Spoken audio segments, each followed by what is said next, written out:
36절부터 40절입니다. 오늘은. 네.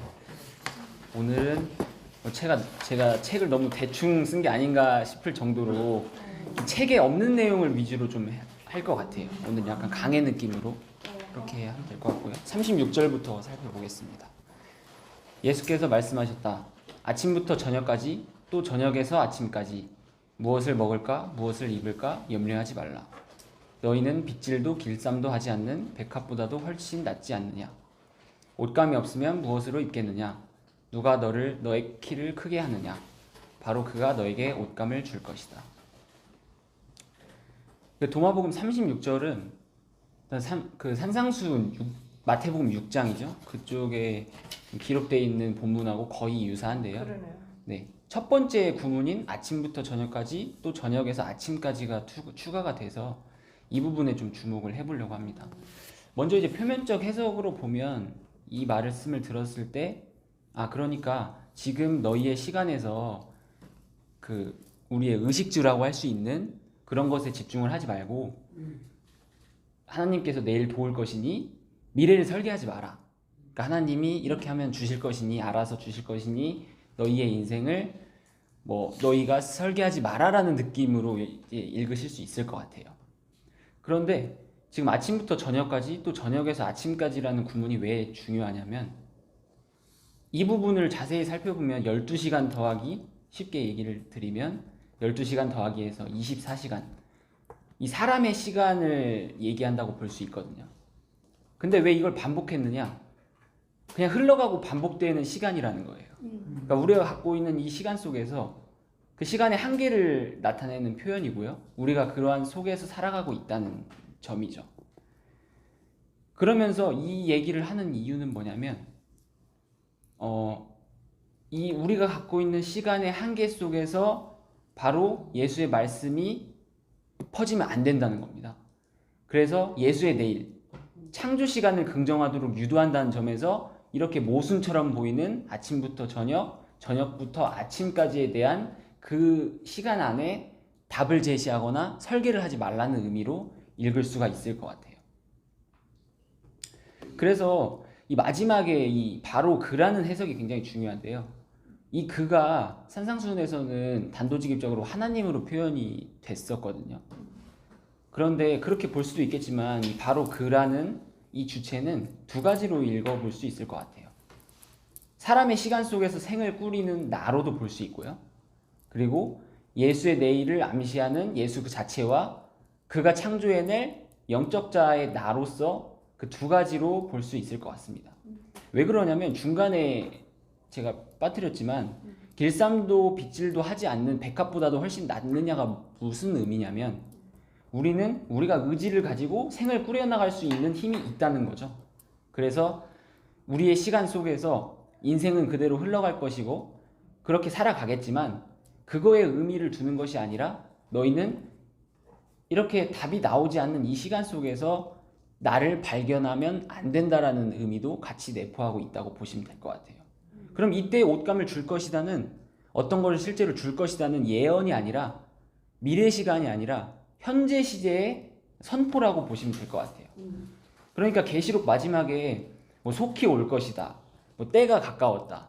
그리고 저기 있다 여기 있다 찾지 말고 지금 임해 있다라고 이렇게 현재 시제를 말씀하시는 이유는 우리가 이 문맥을 읽었을 때 미래 시제라고 느낄지 모르겠지만 이 부분이 다 현재성으로 다가와 있다는 겁니다.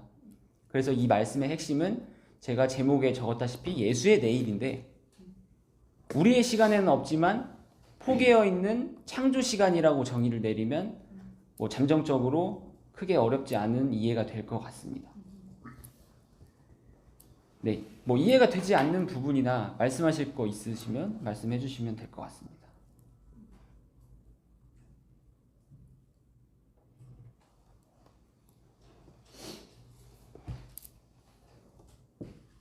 이해는 잘 되는 것 같아요. 네, 그러면 37절로 좀 급하게 마무리하는 감이 있는데 37절로 넘어가도록 하겠습니다. 그리고 한 가지만 추가로 제가 말씀드리면 이게 산상수훈에서는 이런 결론이 나거든요. 그러니까 내일 일은 내일 염려하지 마라. 그러니까 한낱 괴로움은 그날 족하다 뭐 이런 식으로 좀 표현이 되어 있는데 제가 이거 원문을 살펴보니까 이 괴로움이라고 번역된 단어의 그 본질적 의미는 무가치나 무의미로 보는 게 적절하거든요. 그러니까 그날 족하다라는 의미는 충분하다라는 의미고 지금 현재 시간에서 너희가 나를 보고 있는 이 표면적인 예수가 아니라 무가치한 예수, 이 시간에서는 발견할 수 없지만 반드시 존재할 수밖에 없는 그 예수, 그 지금의 관계라는 의미로 읽을 수 있을 것 같아요. 그래서 내일 일은 내일 염려하라는 의미는 오히려 강조점이 아닌 것이죠. 그냥 밀어두라는 겁니다. 그러니까 죽은 자의 시간에서 장사하지 말라는 예수님의 말씀도 그것이 강조점이 아니라는 것이죠. 그러니까 내일 일은 내일 염려하라라는 어떤 그 교훈으로 읽는 것이 아니라 내일의 시간은 제쳐두고 현재 너희가 아침부터 저녁까지, 저녁부터 아침까지의 그 발견할 수 없는 시간 속에서 접점을 발견하는 것이 이 예수의 말씀의 핵심인 것 같아요. 네, 그럼 37절로 넘어가겠습니다. 그의 제자들이 물었다. 우리에게 언제 나타나실 겁니까? 우리가 언제 당신을 뵙겠습니까? 예수께서 말씀하셨다. 너희가 어린아이와 같이 수치감 없이 옷을 벗어 발 아래 두고 밟을 때 너희는 살아계신 이의 아들을 보리니 두려워하지 않으리라.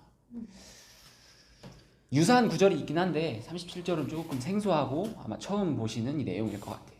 하지만 크게 어렵진 않습니다.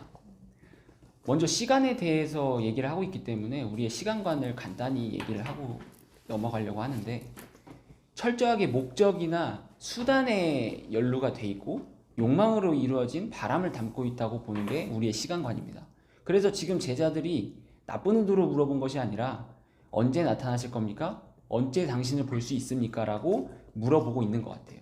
그래서 이때 제자들의 질문 속에 담겨있는 언제라는 언어의 의미는 사람의 시간이라고 볼 수 있죠. 근데 예수님은 사람의 시간으로 답을 하지 않습니다.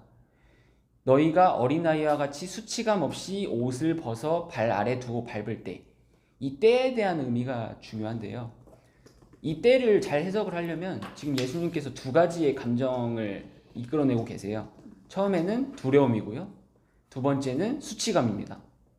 이 두려움은 잘 아시다시피 그 하나님을 종교의 1인자로 보는 관점이고 내가 나를 모를 때, 나를 지키려고 할 때 드는 생각이죠.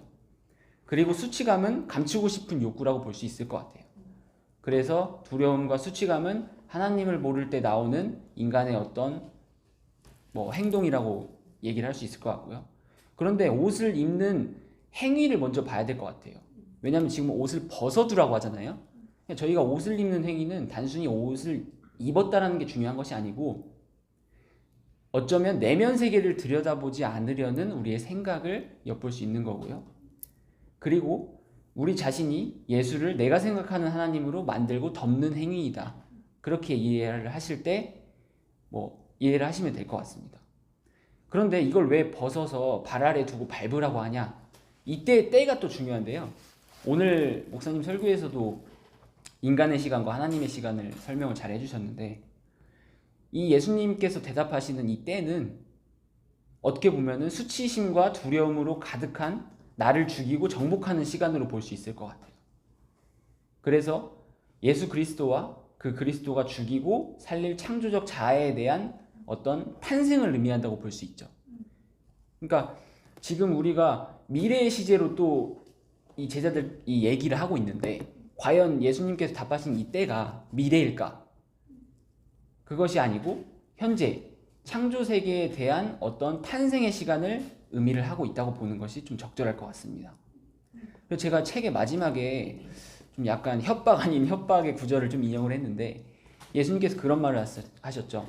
어린아이가 되지 않으면 결단코 천국에 들어가지 못한다. 저는 이 부분을 어떻게 해석하면 좋겠냐라고 봤을 때 그 하나님 시간 안에 어떤 존재하는 아주 작은 나를 긍정하라는 의미로 보시면 될 것 같아요. 그러니까 예수님께서 이렇게 강하게 말씀하시는 이유는 오히려 역설적 의미가 담겨 있어서 내면 세계로 집중을 하거나 자신의 본질적 그 모습을 발견하기 위해서 유도하는 모습으로 해석을 하시는 게 적절할 것 같다라는 의미로 이렇게 풀어봤습니다. 그래서 가장 작은 자가 가장 큰 자가 되는 것이 이때의 가장 작은 자가 우리 개념의 크고 작음이 아니라 어떻게 보면은 하나님 시간에 존재하는 나로 의미를 좀 새길 수 있을 것 같습니다. 네. 37절은 이렇게 마무리를 하면 될 것 같고요. 또 말씀해 주실 부분 없으면 넘어가도 될까요? 네. 네. 이 어린아이를 금하지 말라. 네네네. 천국은 이런 자들의 것이라고 네네네. 말씀하신 게 네. 그게 그 유대인들이 어린아이를 사람으로 안 보잖아요. 네네네. 그거랑 관련이 있는 거예요? 그런 것도 있고 그거에 대해서 비유로 말씀을 하셨는데 그때의 금지는 어떻게 보면 그 아까 말했듯이 수치감과 두려움으로 입고 있는 그 옷 안에 침투를 해야 되는데 그것을 계속 막고 너 안에 내면 세계에 존재하고 있는 그 어린아이, 그러니까 나라고도 할 수 있고 영적 자를 보지 못하게 할 수 있는 것을 금하지 말라라고 한 거죠. 어떻게 보면 표면적으로도 맞고요. 그러니까 우리는 우리가 맞다고 생각하고 어린아이는 모른다고 생각하는 것처럼 뭐 실제로 저도 어렸을 때 많이 당해봤지만 우리가 모른다고 생각하면 무시를 받게 되잖아요. 그래서 득현 형제님이 말씀하신 것처럼 유대인의 문화에서 뭐 사실 한국의 문화는 그렇게 어린아이를 얕잡아 보거나 그러진 않는 것 같은데 유대인의 문화에서는 그런 것이 좀 녹아 있던 것 같아요. 여자도 마찬가지고. 맞아요. 네. 어린아이. 그래서 왜 그 남자만 성인 남자만 셌다면서요. 네네네. 그리고 이제 그 남자 안에 그 부속 어떤 그 부속 구조, 그러니까 부속물의 개념으로 네. 카운트를 아예 안 하고 그 안에 다 들어가 있다는 개념. 그렇죠. 오죽하면 장사할 때 이 남성 한 명이 죽으면 그 가족을 다 묻거나 뭐 그런 문화가 있는 쪽도 있다고 하더라고요. 뭐 금괴나 그런 것뿐만이 아니라 가족을 전부 다 그 땅에 묻는 행위도 있는 걸 봐서는 순장. 그렇죠. 그러니까 사람의 욕망을 어떤 남성성에 빗대어서 그 문화를 해석한다면 그렇게 폭력적인 문화로도 볼 수 있을 것 같아요. 필요하지가 않으니까. 필요하지가 네, 그렇죠. 않고 네, 아무도 쓸모도 없고. 쓸모없고 그러니까 그 어린 양처럼 현상적으로 어떤 존재 가치성이 하나도 없잖아요. 근데 사실은 그 예수와 우리의 관계가 사실 그런 관계였고 네, 그것 때문에 사실은 그러니까 어린아이를 무가차게 봤던 그 시각으로 사실 예수를 죽인 거나 마찬가지인데 네, 그거 맞습니다. 자체가 십자가에서 이제 폭로가 되는 걸 테고요. 네, 잘 말씀해 주신 것 같아요. 이건 이제 제 의견이지만 뭐 표면적인 해석도 그렇게 가능할 것 같습니다. 이 수치감과 두려움이라는 감정은 네네. 솔직히 선과 악이라는 판단하는 감정이 없으면 네, 맞습니다. 판단을 하니까 수치감도 느끼고 두려움도 느끼는 거잖아요. 네네네.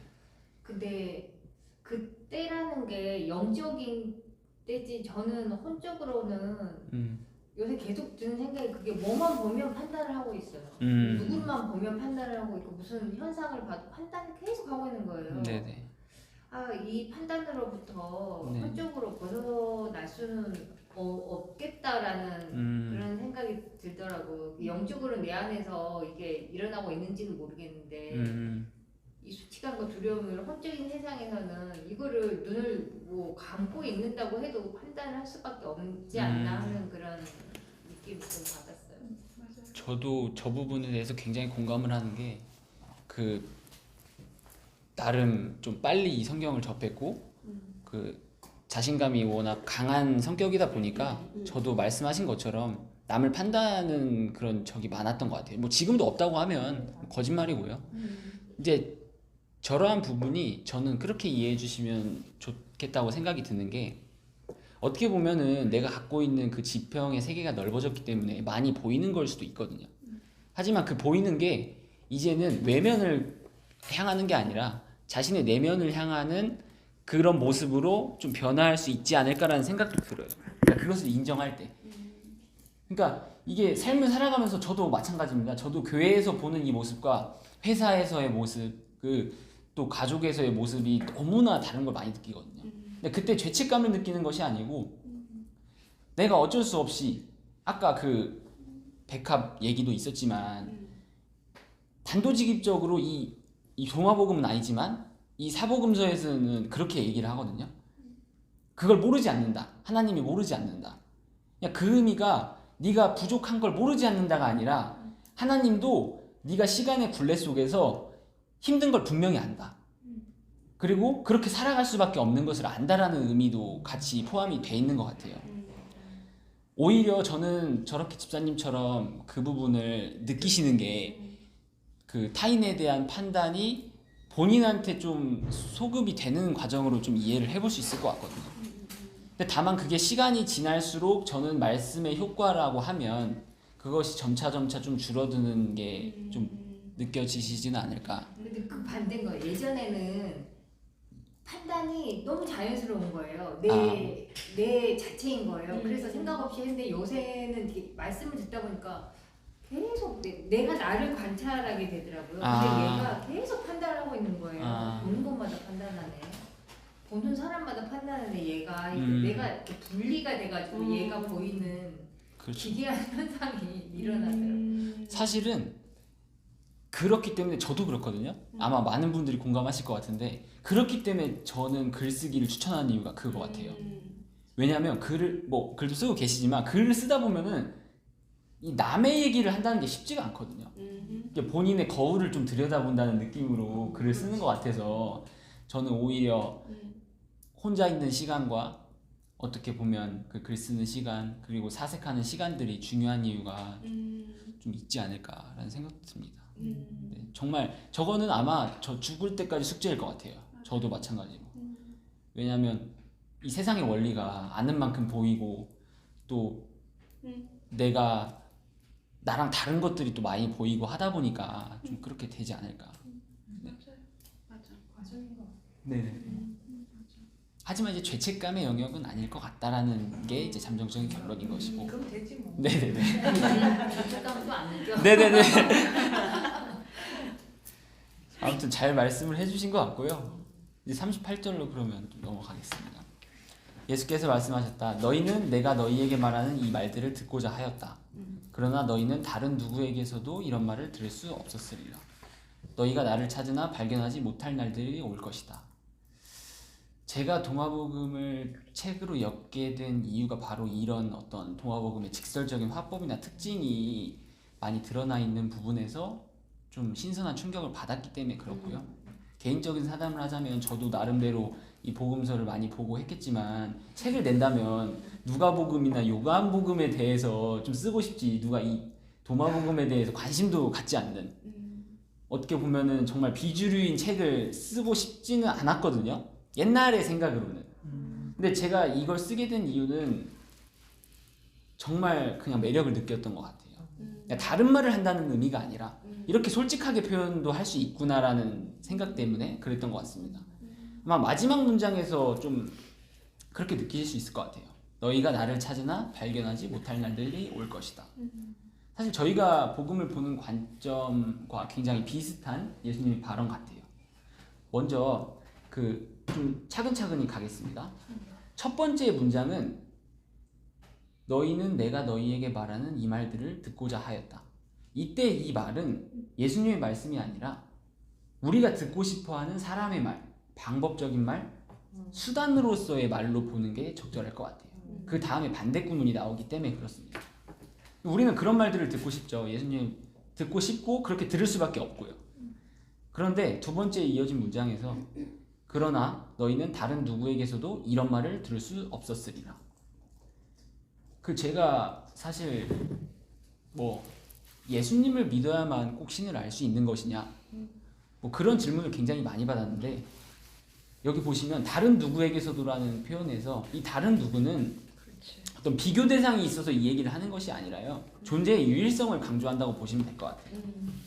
그러니까 예수가 본인을 표현할 때 굉장히 어떻게 보면은 용감하게 표현을 하잖아요.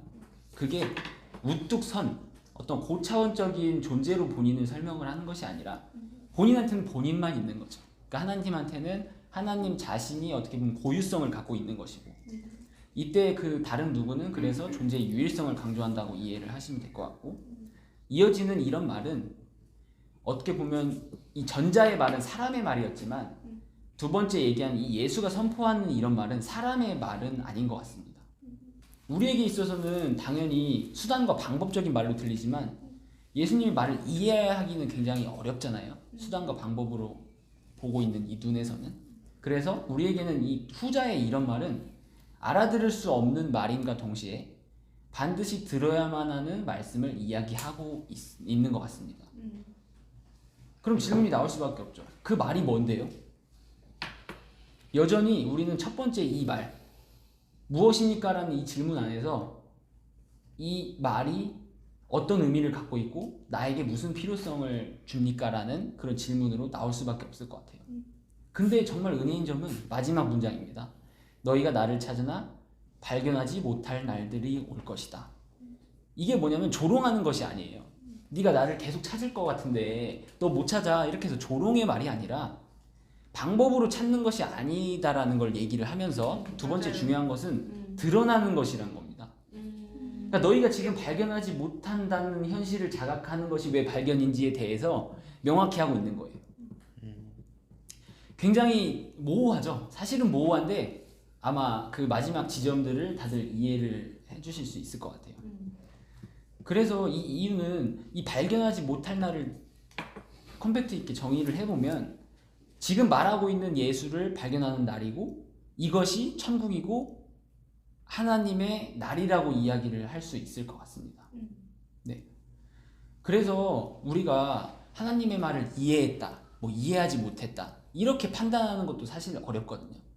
그러니까 이해라고 하기보다는 그냥 은혜로 보는 게 적절하고 여기서 이해는 구원의 수단이 아니라는 것을 좀 명확히 하고 싶어요. 그러니까 저희 교회가 가진 특성이 어떻게 보면 그 혼적인 영역에서의 이해를 강조하고 있기 때문에 어떤 우리는 하나님과 다르고 알 수 없고 뭐 이러한 고백들을 하잖아요. 그런데 그게 고백이고 드러나는 것이지 그러한 고백을 하면 구원을 받는다가 아닌 거죠. 방법이 아니에요. 네, 그게 방법으로 다가오게 되면 이제 영지주의가 되는 거고 종교 개혁을 아무리 한다고 해도 그거는 결국에 다시 과거로 돌아갈 수밖에 없는 거예요. 진짜 아시겠지만 루터나 칼빈이 처음에 종교 개혁을 할 때 이 전적 타락, 인간이 전적으로 타락했다. 그리고 하나님은 불가항력적인 은혜로 우리에게 임했다라는 거를 굉장히 강조했고 어떻게 보면 포문을 잘 열었거든요. 근데 그 끝이 뭐냐면 성화예요. 우리는 알았기 때문에 가야 되고 이해했기 때문에 무언가를 한다. 그거를 그냥 인정하는 것이 아니라 우리의 힘이 이제 첨가가 되고 있는 거죠. 저는 그래서 오늘 하고 싶었던 좀 제 말씀은 이제 이해가 구원의 수단이 될 수는 없다. 다만 드러나는 것이고 우리가 부정의 영역, 그러니까 이해할 수 없다는 영역에서의 어떤 더듬어 보는 정도의 이해인 것이지 어떤 그것이 수단이 돼서는 안 된다. 이렇게 좀 표현을 하고 싶습니다. 그래서 38절은 굉장히 저한테 은혜로 많이 다가왔던 것 같아요. 저 진짜 너무 감동적인데요. 그 왜 요한복음에 그런 얘기가 있잖아요. 뭐 말씀이 뭐가 사람이 됐다 뭐 이런 네네네네. 얘기 있지 않아요? 말씀이 육신이 되어 말씀이 뭐 육신이 됐다고? 뭐 그러니까 이게 뭔가 사람은 딱 어디 시각적인 거에 되게 약하잖아요. 그래서 사람을 보고 뭐 물건을 보고 뭔가 이렇게 딱 어떤 그 틀 속에 그래 네가 거기 있구나, 너 그렇게 생겼고 그게 너야라고 딱 이름도 붙이잖아. 이름 이꼬르 너 이런 식인데 어느 순간부터는 약간 이게 말씀이 그러면 말씀이 아까도 얘기했잖아. 내용이 뭐냐고 대체 그 말의 내용이 뭔데? 근데 제가 이게 그 파라다임이 조금 전환이 된 게 말의 내용이 아니라 말하는 사람이 있구나. 그러니까 말씀이 아까 사람이라며 뭐 육신이 됐고 그러니까 이게 뭔가 어떤 거를 볼 때 전환이 좀 되는 것 같아요. 그러니까 예수가 사람으로 딱 서 있고 그가 그런 얘기를 했으면은 내용도 있고 그럼 그게 뭔데 하면 아 그렇구나 나한테 득이 되네 나의 구원에 득이 되네 그러면서 그 방향으로 막 움직였던 이런 그 인과율의 네. 그 패턴들 있잖아요. 그게 좀 많이 그 무너져 내리는 그런 은혜가 좀 있는 것 같아요. 그래서 내용도 내용인데 사실 그 내용을 보면은 결국에는 그냥 예수가 있어 살아있고 너한테 이러한 얘기들을 해주고 있는 거야. 그것뿐이거든요. 그런데 그 전체를 그냥 다 뭐랄까 수용하게 되는 마음이 열리는 것 같아요. 제 안에서. 그리고 예전에는 그래서 지금 굉장히 핵심적인 얘기가 방법과 수단과 어떠한 도구로서 이제 그쪽으로 가려고 했던 발견하려고 했던 무언가를 하려고 했던 그 손에 조금씩 힘이 풀리면서 대신 이상한 마음의 열림 같은 것들이 느껴지는 것 같아요. 네, 맞습니다. 그냥 존재로서. 그래서- 소크라테스가 그 얘기 있잖아요. 알면 알수록 안 보인다고. 알면 그럴 알수록 수도 모르겠다고. 근데 그것도 진짜 진실된 말이에요. 정말 솔직한 말인 것 같아요. 아니 진짜 생각해봐. 이 세상에 공짜는 없어요. 집사님 정말. 다 주거니 받거니야. 그리고 그거를 부모 관계라고 해서 그게 없냐 그것도 아니고요. 그냥 지구 끝까지 우주 끝까지 다 거래 관계라고 정말 극단적으로 얘기하면 그렇게 얘기할 수 있거든요. 그게 근데 나쁜 게 아니라 인간의 속성이 그럴 수밖에 없어요. 아까 경희 집사님도 되게 얘기하셨지만 그냥 늘 판단하고 있는 자기의 모습 그 자체가 그냥 인간이거든요. 그냥 그게 우리거든요. 그러니까 너무 피곤하고 싶지 않아. 나는 고단하고 싶지 않아. 그래서 막 무슨 정신과 의사도 만나고 뭐도 하고 싶고 막 여러 가지 막 굴리잖아. 그것도 피곤한 거야. 그것도. 그러면 내가 그거를 벗어나기 위해서 난 예술을 취했어. 그랬더니 웬걸? 이거는 무슨 막 뭐 70 몇 마리 선물 세트야 완전히. 조각 선물 세트가 들어온 거야. 그래. 그럼 막 집 팔고 막 뭐 팔고 정말 영과 육을 몸 다 팔고 갖다가. 진짜 몸도 팔아. 그 지경까지 가는데도 몰라. 그러면은 뭐가가 이게 아닌데라는 생각이 스멀스멀 이제 올라와야 되는 거거든요. 그 정도로 빼기를 쳤으면은. 의미가 그린 것 같아요. 너희가 네. 나를 찾아 발견하지 못할 날들이 오고 싶다가 37절에 네. 오늘 말씀하신 거 목사님 말씀하신 그리스도 시절과 날줄이 옷을 벗어 발 아래 두고 밟을 때가 어린아이였다고 할 때가 네. 발가벗겼으나 수치를 모르고 두려움이 없는 그러니까 우리는 알 수가 사실 없지만 우리 안에서 일어나는 우리는 느끼기는 죄책감 더 판단이 더 세진 것 같고 네. 더 나빠지는 것처럼 보이지만 점점 이 분리되는 과정에서 결국은 내가 발견하지 못할 그날이 와야 되는 것 같아요. 네, 맞습니다. 그게 멈춰줘야 되는데 그게 우리는 그래서 그 지난주에 창한 형제가 뭐라 그랬냐면 뭐 손을 뒤로 뭐 어떻게 묶어가지고 뭐 아, 걔를, 강한 자의. 강한 자를 네. 어떻게 해가지고 묶어가지고 걔를 꼼짝 못하게 한 다음에 그치, 뭘 그치. 취한다 이런 식의 네. 표현을 했거든요. 그 완벽한 수동성을 얘기하는 거잖아. 주체성이 완전히 거세된 탄핵된 그런 얘기를 하는 거거든. 탄핵돼. 근데 뽑아버리라 그러잖아. 눈을 가지고 있는 어. 이게 너무 실질 같으니까 아까 목사님 말씀하신 언약의 내용이 없는데 우리는 언약의 내용을 찾으려고 그거를 하는데 찾으려고 자체가 달겨들잖아. 생겼는데 뭔가를 취하고 싶잖아요. 이 우리가 그거 없다는 거를 깨달아야 되는데 우리 진리를 알면서도 아까 집사님 만났다나 자동으로 그냥 판단이 되고 자동 판단이고. 자동으로 근데 참 그거를- 그게 너무 요즘에 무슨 생각이 드냐면 막 나이가 이 정도 이렇게 막 들어가다 보면은 그냥 다 고단해, 다 피곤하고 다 에너지고 막 다 너무 그런 거야. 근데 내가 그게 알아. 공짜가 없다는 걸 알아. 다 주거니 받거냐는 걸 알아. 이게 나쁜 표현이 아니에요. 그런 속성을 알아. 그러다 보니까 그냥 나 자체로 내가 아무것도 안 하고 숨만 쉬어도 그냥 그 자체로 그분하고는 그냥 오롯이 좋은 거야. 오롯이 그냥 내가 꼭 뭘 해야 되잖아. 밥도 해야 되고 청소도 해야 되고 나가서 돈도 벌어야 되고 강아지도 챙겨야 되고 뭐가 많잖아. 아무것도 하지 않아도 그냥 그걸로 가만히 있어도 너무 좋은 거야. 그냥 나의 모든 거를 그냥 그 자체로 그냥 던질 수 있는 뭘 치장을 안 해도 돼. 빨개 벗어도 돼. 그걸 안 해도 그냥 그분이 계시지. 그냥 요 5단어 안 해도 정말 그러니까 마음에 뭔가 그게 열리는 그런 공간 지점이 있다는 게 굉장한 위로가 되죠. 오늘이 그러니까 목사님 말씀하신 10계명의 첫 계명이자 안식 7째 날이죠. 그걸 죽음이라고 표현하기도 하고. 여기서도 그러니까 미래의 시제가 아닌 거죠. 올 것이다라는 예수님의 이 발언이 맞아. 올 그거 것이다가 되게- 아니라 아까 얘기하는 그 구멍 뚫리는 그 임하는 시간으로 볼 수 있을 것 같고, 근데 저는 그 언어나 우리의 이해가 이점이 있다고 생각하는 부분은 표현력 같아요. 그러니까 내가 어떤 언어를 받아들이거나 어떤 생각이 들 때 이거를 표현해내려고 하는 우리 인간의 어떤 욕구라고도 볼 수 있지만 저는 이거 이점이라고 보는 게 결국에 그 표현의 궁극은 하나님을 쫓아가면 쫓아갈수록 쫓아갈 수가 없다라는 생각의 맞아. 이해 같거든요. 그래서 이 언어는 우리의 언어에는 굉장히 굴레 같지만 하나님의 언어를 이해하면 이 말씀은 언어이기 이전의 생명인 것이고 그 생명은 지금 드러나고 아무런 우리에게 이점이 없는 것 같아 보인다는 거죠. 근데 하지만 저는 이거를 이해하면 그 말씀 오늘 해주신 것처럼 그러한 자유가 임하지 않을까라는 생각이 좀 들거든요. 언어는 확실히 그런 것 같습니다. 네, 39절로 그럼 넘어가 보도록 하겠습니다. 예수께서 말씀하셨다. 바리새인들과 학자들이 지식의 열쇠를 치워서 숨겨버렸다. 그들 스스로도 들어가지 않고 들어가고자 원하는 다른 이들까지 막았느니라. 너희는 뱀같이 지혜롭고 비둘기같이 단순하라. 아마 마지막 문장은 좀 들어보셨을 것 같고요. 첫 번째, 두 번째 문장은 아마 도마복음에만 기록된 말씀 같습니다. 하지만 굉장히 재밌는 본문이고요.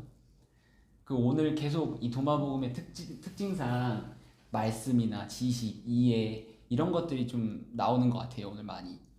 그래서 먼저 이 말씀의 주제도 지식입니다. 결국에 그러니까 지식이라고 표현할 수도 있고 알미라고도 표현할 수 있고 혼, 뭐 이성, 의식 이런 것들을 예수님께서 계속 그 짚어내시는 이유가 뭐냐면 이것이 단순히 철학적이고 그때 시대에 유행하던 어떤 생각들이 아니라 인간이 갖고 있는 어떻게 보면 가장 숭고한 우리의 이성적 활동을 의미하는 것 같아요. 근데 왜 열쇠를 가져왔냐? 저는 이 열쇠가 가지는 의미가 아까 말했던 그 지식과 이해, 언어가 가진 그 이점들 그런 것들로 어떤 것을 열어내야 된다는 것이죠. 맞아요. 네. 왜 열쇠를 썼을까? 그리고 여기서 왜 바리새인들과 학자들을 의미를 했을까 살펴보면 이것들을 열어내고 결국에 이것들을 열어낸다는 것은 그리스도와 나와의 하나됨의 이해라고 볼 수 있을 것 같아요. 그래서 어떤 열쇠의 의미는 알 수 없는 것 같고 알 수 있는 것 같고 그 아리송한 어떤 그 생각들 사이에서 더듬어 본다고 볼 수 있으면 될 것 같아요. 근데 이 바리새인들과 학자들이 뭐 굉장히 비난을 많이 받았죠. 제가 알기로는 예수님한테 단 한 번의 칭찬도 받지 않은 걸로 제가 알고 있는데 뭐 저희도 마찬가지 같아요. 바리새인들이 왜 실패를 했냐면 그 본인들이 이해한 하나님을 본인들이 기준을 설정을 하죠. 그리고 여기서도 표면적인 해석으로 보면 본인도 들어가지 않고 남들도 못 들어가게 한다라는 이 표면적인 의미도 맞는 게 뭐냐면 본인들이 기준을 설정해 놓고 남들이 그렇게 하지 않으면 은근히 비난을 했습니다. 그때 시대상을 살펴보면. 그래서 어떻게 보면 그 장님을 인도하면 구렁으로 빠진다라는 의미가 아까 득현 형제님 말씀해 주신 그 어린아이를 무시하는 그 행동이 저는 인간의 본성을 그리고 인간의 행동들을 잘 이끌어내서 한 비유 같다는 생각이 들거든요. 네, 그렇고요. 그리고 이 열쇠를 치웠다는 거는 결국에 열쇠를 볼 안목이 없는 겁니다. 그러니까 우리가 예수를 볼 안목이 없어서 예수를 죽인 것처럼 예수를 볼 안목도 없고 보고도 치운다는 것을 의미하는 것 같아요. 그렇기 때문에 성경을 아무리 읽어도 이 지식인과 바리새인들과 학자들 그리고 우리들도 성경을 아무리 많이 읽어도 이것을 문자 그대로 읽어서 경전으로 만들어버리면 여기에는 죽은 하나님밖에 없다는 것이죠. 자, 결국엔 그렇고요. 두 번째 다음 이어지는 문장에서 스스로라는 표현이 굉장히 좀 중요한 것 같아요. 사실 이 스스로가 아니라 그냥 자신도라고 표현하면 되거든요. 그러니까 본인도 못 들어가고 남들도 못 들어가게 한다. 이렇게 표현을 하면 되는데 이게 과연 본인과 타인에 대한 의미일까? 저는 조금 더 살펴보았는데요. 이 스스로라는 표현은 굉장히 능동적인 표현이죠. 본인이 무엇을 한다라는 의미가 담겨있는 표현인 것 같아요. 저는 그래서 이 부분이 예수님이 이 우리들과 바리새인을 비난하기 위한 목적의 말씀이 아니라 자신 안에서 반드시 열어낼 존재가 있다는 것을 간접적으로 나타내고 있다고 이해를 해주시면 될 것 같습니다.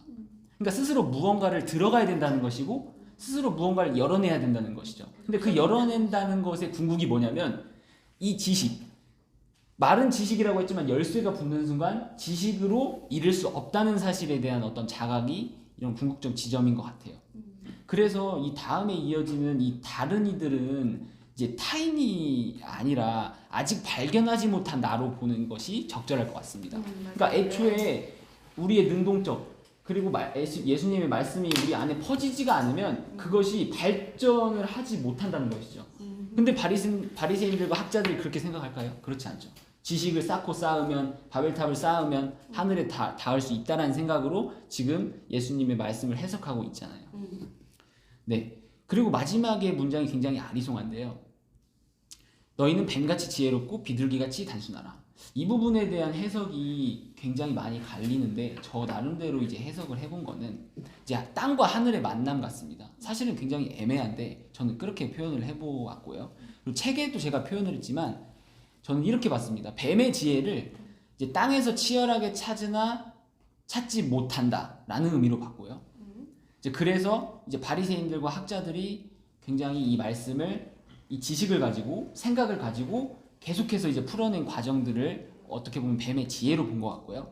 그때 이제 비둘기같이 단순하라는 말은 뭐냐면 그냥 찾지 못했던 무언가가 열쇠라는 거예요.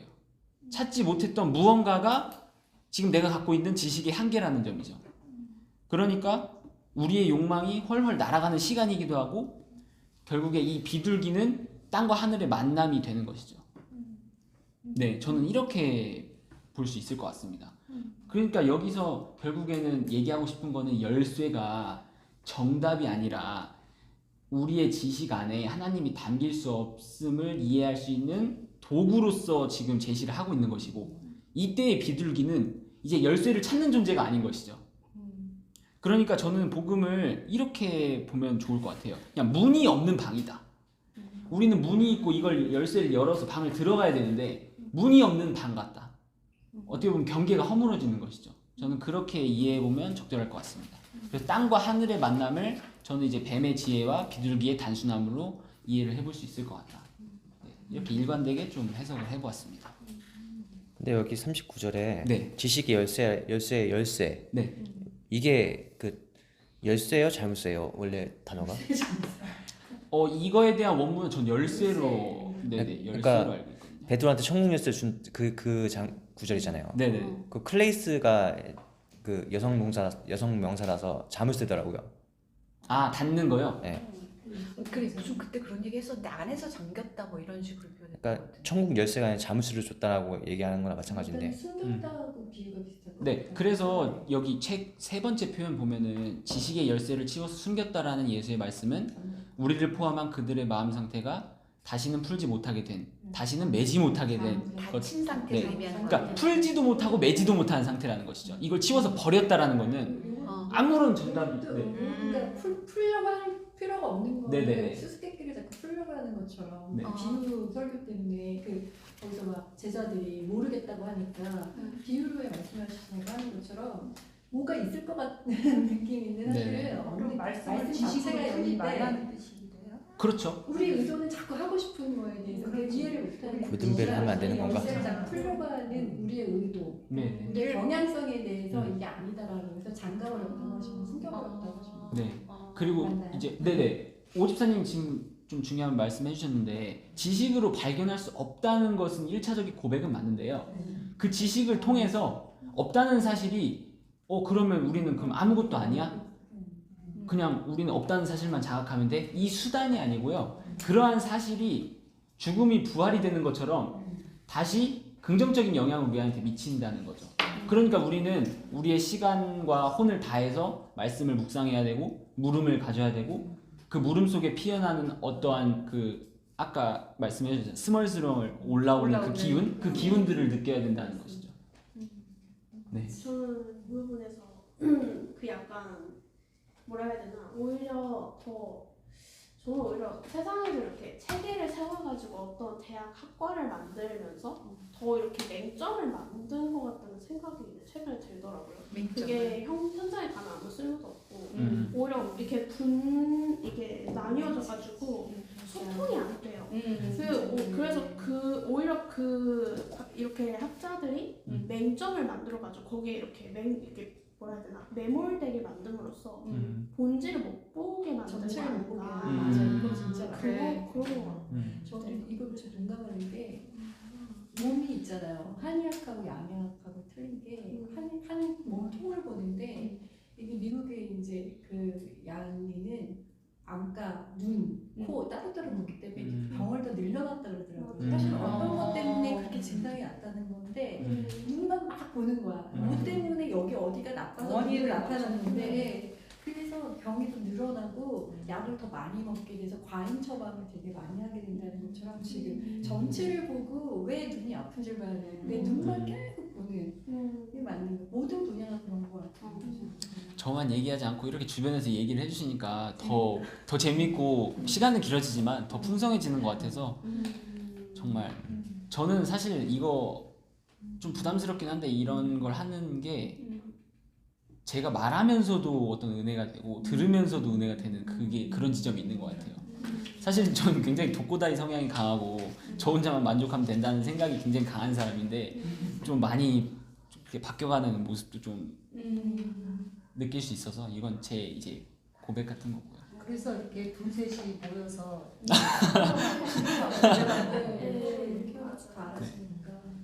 이제 생각보다 나누고 말하는 것에서 배우는 것이 많더라고요. 제가 일을 하다가 보면은 저 혼자 막 고민해보고 안 풀리면 그 손도 놔보고 생각해보고 하는데 옆에 있는 제 밑에 친구나 어떤 윗사람이랑 얘기하면서 뭘 해보면 더 얻는 것들이 많은 것처럼 저는 이 모임의 장점이 그런 것 같아요. 네. 그래서 39절도 좀 재미있는 말씀의 구절이었다 이렇게 보고요. 40절입니다. 예수께서 말씀하셨다. 포도 넝쿨이 아버지로부터 떨어져 심겨 있으니 튼튼하지 못한 탓에 뽀채 뽑고 죽고 말리라. 사실은 이 말씀을 읽었을 때 굉장히 익숙하시죠? 네. 그 무화과 나무가 열매를 맺지 못해서 저주하고 뭐 그런 사건도 있고 비유 중에 과실을 맺지 못하면 뭐 재해 버린다. 그리고 과실을 맺지 못하면 뭐 나무를 찍어서 뭐 버린다. 근데 그런 어떤 폭력적인 말씀의 어떻게 보면 연장선상인 것 같은데 저는 도마복음 40절이 그 아버지와 그 떨어져 심겨져 있다는 그 어떤 대조를 통해서 이 말씀이 폭력적이지만은 않다는 것을 어떻게 보면은 증명을 해내고 있는 것 같아요. 네. 그래서 우리 복음은 어떤 십자가 죽음의 관점으로 이해할 필요가 있는 건데 그렇게 읽게 되면 어떤 명령이나 협박으로 읽는다기보다는 명령이나 협박으로 읽게 되면 항상 미래를 보거든요. 근데 예수님의 말씀은 현재성인데 그럼 현재는 뭐냐? 그냥 선언인 거예요. 우리의 있는 자리를 알려주기 위한 선언이라고 보시면 될 것 같아요. 여기서 왜 아버지로부터 이 포도 넝쿨과 아버지는 어울리지 않거든요. 그렇잖아요. 근데 왜 아버지라는 표현을 썼을까? 이 아버지라는 표현은 어떻게 보면 끊을 수 없고 가장 가까운 어떻게 보면 친족의 의미가 강하고 근데 떨어져 있다라는 이 상반된 표현을 통해서 왜 없음이 있음이 되는가? 왜 떨어져 있는 것이 우리에게 가장 붙어 있는 하나는 아니지만 하나를 설명해주는 그 의미로서 이 비유가 풀리면 좋을 것 같고요. 그리고 제가 마지막에 구절을 인용한 게 그 요한복음 15장의 그 포도나무와 가지 비유를 보면은 처음에 농부가 등장합니다. 근데 그 농부의 어원이 땅을 가꾸는 사람이거든요. 근데 우리는 이 주인공을 농부로 볼 수 있지만 그렇지 않은 게 뭐냐면 그 이어지는 말씀에 열매를 맺지 못하면 제거한다라고 돼 있는데 이 제거의 의미가 없애고 삭제한다는 의미가 아니라 들어올린다는 의미가 강하거든요. 그러니까 우리가 땅을 가꾼다고 표현하는 이 농부가 이 땅을 들어올리는 그러니까 에녹도 마찬가지고 나다나엘도 마찬가지고 이 죽음을 경험하지 않고 이 하늘을 간다라는 의미로 볼 수 있을 것 같아요. 그래서 제거하고 뭐 뿌리채 뽑혀서 죽이고 그런 것이 아니라 내가 아버지로부터 떨어져 있었다는 사실을 들어 올림으로써 그 고백을 이끌어내고 있다는 점에서 굉장히 유효한 것 같고요. 그래서 저는 이 부분을 아버지와 그 우리의 관계로 읽었고요. 물론 이제 일반적 담론은 하나님과 하나 되지 못한 어떤 유리된 현실을 그냥 지적하고 있는 걸로 볼 수도 있는데 저는 과연 거기서만 끝나야 되냐? 그렇지 않다. 이 동화복음이 주는 이 아버지로라는 이 의미가 내가 떨어져 있으니 그냥 죽는 것이 아니라 어떻게 보면 이 다음에 이어지는 문장이 없거든요. 너 죽으니까 나한테 붙어라는 의미도 없는데 그렇죠. 왜 아버지를 계속 표현했을까? 네. 그래서 저는 이 책의 마지막에 이렇게 설명을 했습니다. 그래서 우리는 예수를 통해 우리 안에 예수가 없음을 알게 된다. 네. 예수가 알려주는 것은 오히려 나를 따라오고 나를 바라봐가 아니라 오히려 예수가 없다는 걸 얘기하면서 이끌어내고 있다는 거예요. 그래서 그 목사님 저번 주에 말씀하신 것들 그 비유가 왜 계속 뒤집히냐라고 하면 우리는 그걸 우리의 언어로 얘기를 하면 그냥 따라가거든요. 너 나랑 떨어져 있어. 그러면 어떻게 할까요? 붙으러 가겠죠. 너 없어. 그럼 있으려고 하겠죠. 그게 이제 율법이나 언어가 가진 한계라는 거예요. 근데 저는 어떻게 보면 옛날에 이렇게 얘기했습니다. 율법을 주신 이유가 그냥 어떤 걸림돌 같은 의미가 많이 느껴졌고 선악과도 그냥 나무를 심지 않았으면 되는데 왜 굳이 그걸 놔서 뭐 그런 걸 많이 하잖아요.